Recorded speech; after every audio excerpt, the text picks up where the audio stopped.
Saint Ambrose கிபி 340ஆம் ஆண்டு ரோமைல பிறந்திருக்காரு. இவரோட தந்தை ஆரலியஸ் அம்ப்ரோசஸ் ஆளுநரா இருந்தவர். அம்ப்ரோஸ் சட்டம், இலக்கியம் மற்றும் மேடை சொற்பொழிவு இந்த துறைகளை கற்று தேர்ந்திருக்காரு. அம்ப்ரோஸும் அவரோட தந்தைய மாதிரியே ரோமை பேரரசுல உயர் பதவியில இருந்திருக்காரு. லிக்கூரியா மற்றும் எமிலியா ஆகிய பகுதியோட ஆட்சியாளரா அம்ப்ரோஸ் இருந்திருக்காரு. இவரோட ஆட்சி காலத்துல மிலன் நகர ஆயர் இறந்து போயிருக்காரு. மிலன் நகர மக்கள் அடுத்த ஆயரை தேர்ந்தெடுக்க கூடின கூட்டத்தை வேடிக்கை பார்க்க அம்ப்ரோஸ் போயிருக்காரு. அம்ப்ரோஸை பார்த்த மக்கள் மிலன் நகர ஆயர் அம்ப்ரோஸ்னு கூச்சலிட ஆரம்பிச்சிருக்காங்க. ஆயர் பதவியை ஏற்க தயங்கின அம்ப்ரோஸ் தலைமறைவா வாழ ஆரம்பிச்சிருக்காரு.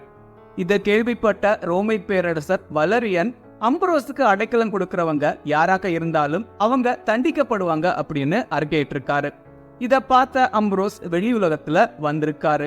இது கடவுளின் திட்டம் அப்படின்னு அம்ப்ரோஸ ஆயர் பதவியை ஏற்க வச்சிருக்காரு பேரரசர்.